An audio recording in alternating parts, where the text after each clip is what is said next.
जय माता दी। नमस्कार, आप सभी का मेरे चैनल में बहुत बहुत स्वागत है।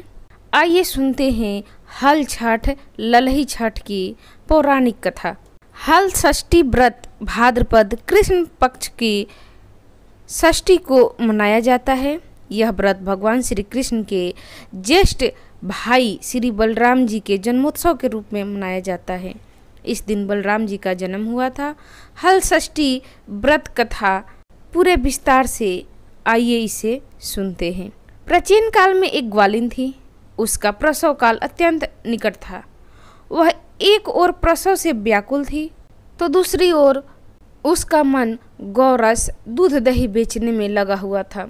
उसने सोचा कि यदि प्रसव हो गया तो गौ दूध दही यूं ही पड़ा रह जाएगा।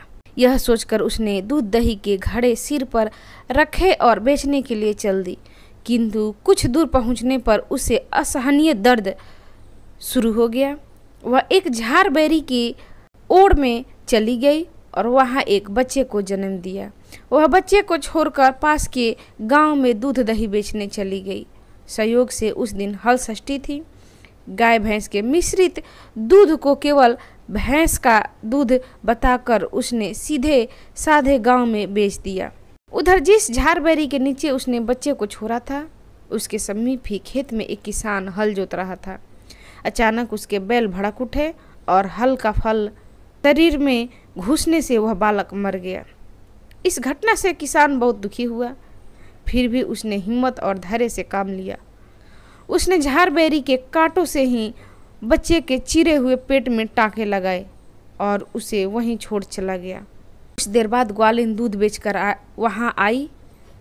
बच्चे की ऐसी दशा देखकर उसे समझते देर नहीं लगा यह सब उसके पाप की सजा है। वह सोचने लगी कि यदि मैंने झूठ बोलकर गाय का दूध न बेचा होता और गांव की स्त्रियां का धर्म भ्रष्ट नहीं किया होता तो मेरे बच्चे की यह दशा नहीं होती। मुझे लौटकर सब बातें गांव वालों को बताकर प्रायश्चित करना चाहिए। ऐसा निश्चय करके वह उसी गांव में पहुंची जहां उसने दूध दही बेचा था। वह गली गली घूमकर अपनी करतूत और उसके फलस्वरूप मिले दंड का बखान करने लगी। तब स्त्रियों ने स्वधर्म और रक्षा के लिए उस पर रहम खाकर उसे क्षमा कर दिया और आशीर्वाद दिया। बहुत सी स्त्रियों द्वारा आशीर्वाद लेकर जब वह पुनः झारबेरी के नीचे पहुंची तो यह देखकर आश्चर्यचकित रह गई कि वह उसका पुत्र जीवित अवस्था में पड़ा था। तभी उसने स्वार्थ के लिए झूठ बोलने को ब्रह्म हत्या के समान समझा और कभी झूठ ना बोलने का प्रण कर बैठी। तो भक्तगण, ये थी हल छठ और ललही छठ की बहुत ही पौराणिक कथा। आपको कैसी लगी?